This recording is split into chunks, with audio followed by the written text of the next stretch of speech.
Hello friends, आपका हमारे channel मेधा academy में हार्दिक स्वागत है। आज हम आपके सामने विज्ञान विषय से रिलेटेड राजन सीरीज के लघुत्तरीय प्रश्नों के पार्ट 2 को डिस्कस करने जा रहे हैं, जो यूपी डीएलएड के सेकंड सेमेस्टर से रिलेटेड है। इससे प्रीवियस वीडियो में हमने इसके पार्ट 1 को डिस्कस किया था। अगर आप उसे देखना चाहते हैं तो प्ले लिस्ट में लिंक से जाकर प्रीवियस वीडियो को देख सकते हैं। तो आइए स्टार्ट करते हैं। प्रश्न नंबर 6, परिवर्तन से क्या आशय है? परिवर्तन हर वस्तु, व्यक्ति और समाज में होता है। किसी वस्तु की मात्रा, स्थिति, दशा, रूप, रंग, ताप, आकार या अवस्था आदि के बदलने को परिवर्तन कहा जाता है। जब किसी वस्तु की मात्रा में, रूप में, स्थिति में, रंग में, ताप या अवस्था में बदलने को हम परिवर्तन कहते हैं। विभिन्न परिवर्तनों की पहचान वस्तुओं के भौतिक गुण, जैसे वस्तुओं के भौतिक गुण में क्या क्या हो सकता है, जैसे रंग, आकृति, परिमाण, ताप, आयतन, अवस्था, संरचना और रासायनिक गुणों के आधार पर की जा सकती है। मतलब परिवर्तनों की पहचान हम किससे कर सकते हैं? वस्तु के भौतिक और रासायनिक गुण के आधार पर हम परिवर्तन की पहचान करती हैं। और परिवर्तन किससे कहते हैं? जब किसी वस्तु की मात्रा में उसके रूप, रंग, आकार, ताप, अवस्था आदि जो बदलती है उसे ही हम परिवर्तन कहते हैं। अब दैनिक जीवन में होने वाले परिवर्तन क्या क्या होते हैं, जैसे कोयले, लकड़ी, मोमबत्ती आदि का जलना, दाल सब्जियों का पकना, आटे से रोटी बनना, दूध से दही जमना, लोहे में जंग लगना, गीले कपड़ों का सूखना, ये सब हमारे दैनिक जीवन में होने वाले परिवर्तन है। नेक्स्ट देखते हैं क्वेश्चन नंबर 7, भौतिक एवं रासायनिक परिवर्तन को समझाइए। भौतिक परिवर्तन वह परिवर्तन है जिसमें पदार्थ की आकृति एवं भौतिक अवस्था में परिवर्तन हो जाता है, परंतु इसके फलस्वरूप कोई नवीन पदार्थ नहीं बनता है। भौतिक परिवर्तन की सबसे बड़ी पहचान यही है कि उसमें पदार्थ की आकृति और उसकी अवस्था में परिवर्तन तो हो जाता है, लेकिन कोई नया पदार्थ नहीं बनता है, कोई नई चीज नहीं बनती है। जैसे पानी का बर्फ या बाष्प में परिवर्तित होना, नमक या चीनी का पानी में घुलना या पदार्थ का चूर्ण बनना, मतलब कोई नया पदार्थ नहीं बना, केवल उसकी अवस्था में परिवर्तन हो गया, वो हमारा भौतिक परिवर्तन कहलाता है। नेक्स्ट है रासायनिक परिवर्तन। ऐसा परिवर्तन जिसमें परिवर्तन के बाद एक नवीन पदार्थ बनता है। रासायनिक परिवर्तन में क्या होता है, कोई परिवर्तन होने के बाद कोई नई चीज बनती है तो उसे हम रासायनिक परिवर्तन के नाम से जानते हैं। जिसके गुण मूल पदार्थ के गुण से अलग होते हैं, रासायनिक परिवर्तन कहलाते हैं। नए पदार्थ को पुनः मूल पदार्थों में परिवर्तित नहीं किया जाता। इसकी एक पहचान और है, जो भी हमारा नया पदार्थ बनता है उसे हम दोबारा से पुराने पदार्थों में नहीं बदल सकते हैं। जो कि हमारा मूल पदार्थ है उसमें नहीं बदला जा सकता। रासायनिक परिवर्तन में नया ही पदार्थ बन के रह जाता है।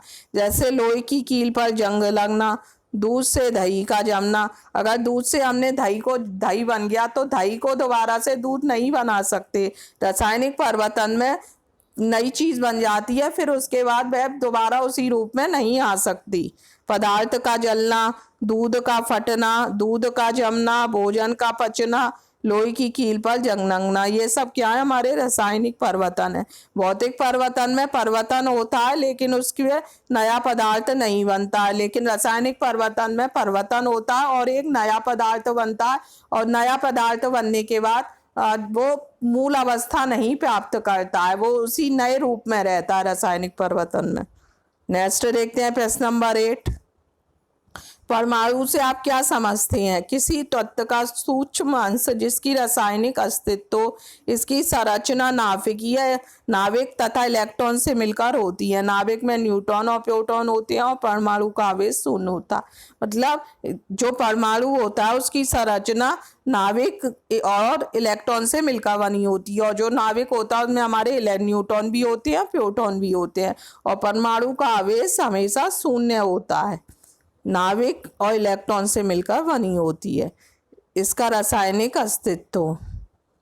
नेक्स्ट देखते हैं प्रश्न नंबर 9, निम्न का आविष्कार किसने किया? परमाणु संरचना का बोर एवं रदरफोर्ड ने 1913 में किया था।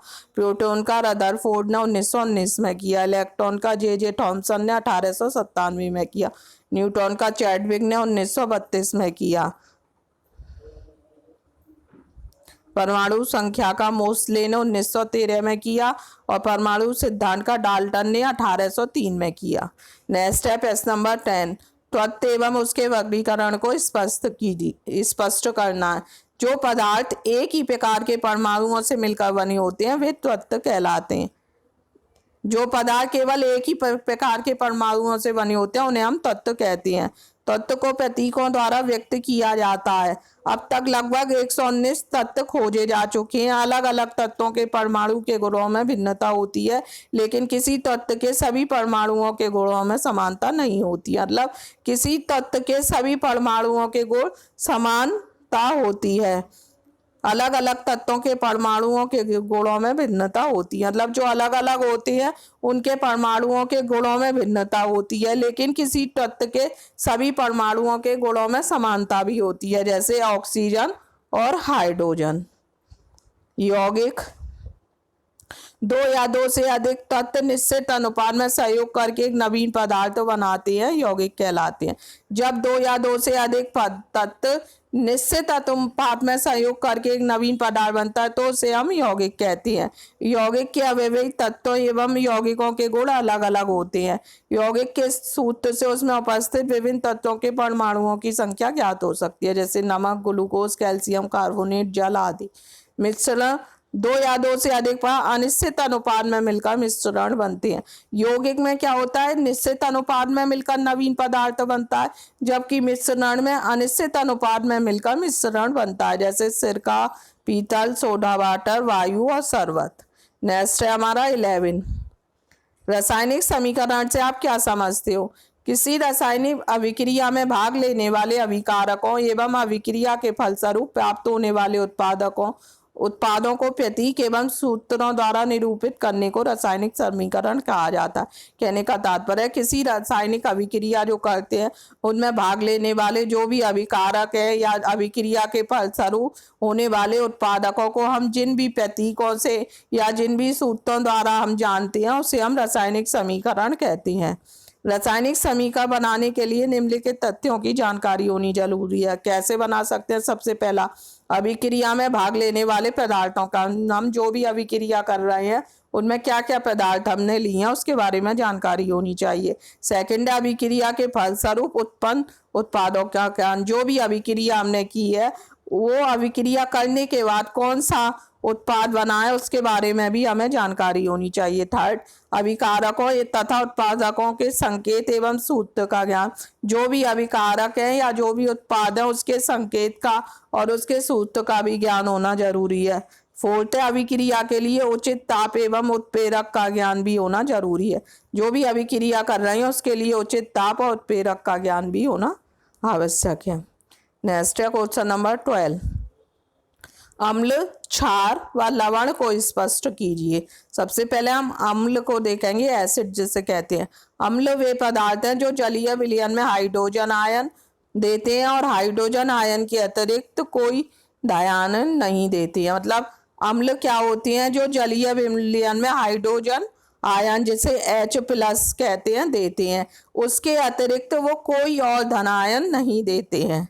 क्षारक कौन से होते हैं? वे यौगिक जो जलीय विलयन में हाइड्रोक्सिल आयन देते हैं, जिसे OH के नाम से जानते हैं।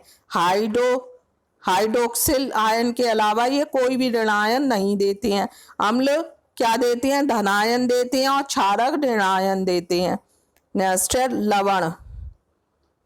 धनायन तथा किसी अम्ल के ऋणायन जैसे Cl -NO3 -SO4 आदि से बने यौगिक लवण कहलाते हैं। मतलब धनायन तथा किसी अम्ल के ऋणायन से बने यौगिक, मतलब जो लवण होते हैं वो धनायन और ऋणायन दोनों से बनते हैं, जबकि हमारा जो अम्ल है वो किससे बनता है? धनायन से बनता है। हाइड्रोजन आयन धनायन देते हैं, हाइड्रोजन आयन के अतिरिक्त कोई और धनायन नहीं देते हैं। इसमें कौन सा होता है? Hydrogen ion. और क्षारक में हाइड्रोक्सी आयन और ऋणायन होता है, जबकि लवण में दोनों चीजें होती हैं, धनायन और ऋणायन दोनों चीजों से मिलकर बनता है। जैसे NH4+ ion, K2SO4, NH4Cl, CuNO3 कोष्टक में 2 आदि लवणों के महत्वपूर्ण उदाहरण हैं। नेक्स्ट देखते हैं क्वेश्चन नंबर 13। वायु प्रदूषण के स्रोत एवं दुष्प्रभाव बताइए। वायु हमारे जीवन का आधार होती है। अगर वायु ही नहीं रहेगी तो व्यक्ति जीवित नहीं रह पाएगा। वायु में गैसों का एक निश्चित अनुपात होता है, जिनमें सबसे ज्यादा हमारे वायुमंडल में नाइट्रोजन होती है 78% और ऑक्सीजन होती है 21% और कार्बन डाइऑक्साइड होती है 0.03% और जो अन्य बची हुई गैसें हैं वो 0.07% होती हैं। वायु में सभी गैसें उचित अनुपात में उपस्थित रहती हैं। यदि किसी कारणों से किसी गैस की मात्रा वायु में कम या अधिक हो जाती है तो वायु का संतुलन बिगड़ जाता है। उसे ही हम वायु प्रदूषण के नाम से जानते हैं। जब कोई गैस कम या ज्यादा हो जाती है तो उससे हमारी वायुमंडल का संतुलन बिगड़ जाता है, तो उसे ही हम वायु प्रदूषण कहते हैं। अब इसके क्या क्या स्रोत होते हैं इसके बारे में जानते हैं। वायु प्रदूषण के प्राकृतिक स्रोत और मानवीय स्रोत, मतलब जो प्रकृति से निर्मित हुए हैं और जो मानव द्वारा निर्मित किए गए हैं। अब क्या दुष्प्रभाव होते हैं वायु प्रदूषण के। सबसे पहला, कार्बन मोनोऑक्साइड गैस का प्रभाव मस्तिष्क पर पड़ता है। इससे व्यक्ति में कैंसर, दमा, क्षय रोग आदि बीमारियां हो जा सकती हैं। कहने का तात्पर्य है, जब वायुमंडल में कार्बन मोनोऑक्साइड गैस होती है तो वो क्या करती है, उसका प्रभाव हमारे मस्तिष्क पर पड़ता है, तो इससे अनेक प्रकार की बीमारियां उत्पन्न होती हैं। कैंसर है, दमा है, क्षय रोग जैसी बीमारियां उत्पन्न हो जाती हैं। दूसरा है, सल्फर डाइऑक्साइड से मनुष्य के फेफड़े संबंधी विभिन्न बीमारियां हो जाती हैं। जब सल्फर डाइऑक्साइड वायुमंडल में हो जाती है तो उससे क्या होता है, उससे मनुष्य के फेफड़े में अनेक प्रकार की बीमारियां हो जाती हैं, जैसे दमा है, खांसी है, इस टाइप की। नेक्स्ट है, कार्बन पदार्थों की अधिकता एवं धुएं से कैंसर एवं क्षय रोग हो जाते हैं। जब ये कारखानों से धुआं, चिमनियों से धुआं निकलता है या स्कूटरों या वाहनों से जो भी धुआं निकलता है, जब वो अधिक हो जाता है तो उससे कैंसर और क्षय रोग हो जाता है। नेक्स्ट है, ओजोन के प्रभाव से आंखों के रोग, सीने में जलन, खांसी और त्वचा कैंसर भी हो जाता है। जब ओजोन का प्रभाव हो जाता है ज्यादा तो उससे क्या रोग हो जाते हैं, आंखों में जलन होने लगती है, सीने में आंखों के रोग होते हैं, आंखों में खुजली हो जाती है, सीने में जलन होती है, खांसी, त्वचा कैंसर, इस टाइप के रोग हो जाते हैं। हमारा अगला क्वेश्चन है, जल प्रदूषण के प्रमुख स्रोत क्या है, इसका दुष्प्रभाव बताइए। जल प्रदूषण, जल में कई प्रकार के खनिज, कार्बनिक एवं अकार्बनिक पदार्थों, गैसों के निश्चित अनुपात से कम या अधिक या अन्य अनावश्यक पदार्थ घुलने से जल प्रदूषण होता है। जल प्रदूषण कब होता है, जब जल में कई प्रकार के खनिज, अकार्बनिक, कार्बनिक पदार्थ या गैसीय अनिश्चित अनुपात से कम या जब अधिक हो जाती हैं तो उससे हमारा जल प्रदूषित हो जाता है, जिसे हम जल प्रदूषण के नाम से जानते हैं। अब जल प्रदूषित होने के क्या क्या स्रोत हैं। सबसे पहला है, कारखानों से निकलने वाली जो भी कचरा होता है वो, या जो भी रासायनिक होते हैं, रासायनिक पदार्थ, वो नदियों में बहा दिए जाते हैं, जिससे कि नदियाँ प्रदूषित हो जाती हैं। जब लोग उस जल को, नदियों के जल को इस्तेमाल करती हैं तो उन्हें भी अनेक प्रकार की बीमारियां उत्पन्न हो जाती हैं। सेकंड है, कीटनाशक भी जल प्रदूषण का स्रोत है। जब खेतों में कीटों को मारने के लिए कीटनाशक का प्रयोग किया जाता है, जैसे DDT, एल्ड्रिन नामक, जब ये वर्षा के साथ बहकर कहीं और नदियों में या अन्य स्थानों पर पहुंच जाते हैं जहां पर लोग रहते हैं तो ये जल को प्रदूषित करते हैं। इससे अनेक प्रकार के रोग उत्पन्न होते हैं। रेडियोधर्मिता भी जल प्रदूषण का प्रमुख स्रोत होता है। रेडियोधर्मी पदार्थ भी भूमि से जल प्रवाह में पहुंच जाते हैं और कच्चा पेट्रोल भी निकलते या भरते समय गिरकर जब नदियों में पहुंच जाता है तो इससे भी हमारा जल प्रदूषित हो जाता है। अब इसके दुष्प्रभाव के बारे में जानेंगे कि क्या क्या इससे दुष्प्रभाव होते हैं। जब अवांछित अपशिष्ट पदार्थ जल में मिलने से कई प्रकार के भौतिक हैं, रासायनिक है या जैविक परिवर्तन आ जाते हैं, तो जल प्रदूषण से जंतुओं पर भी बहुत प्रभाव पड़ता है, क्योंकि जंतुआं जो होते हैं वो नदियों में जल को पीने जाते हैं। जब वह दूषित जल को पीते हैं तो उनके शरीर में भी अनेक प्रकार के रोग उत्पन्न हो जाते हैं, अनेक प्रकार की बीमारियां उत्पन्न हो जाती हैं। और जब लोग प्रदूषित जल को पीते हैं तो उससे उनमें टाइफाइड, मियादी बुखार, पेचिश है, टीबी है, पीलिया, इस टाइप के रोग उत्पन्न हो जाते हैं।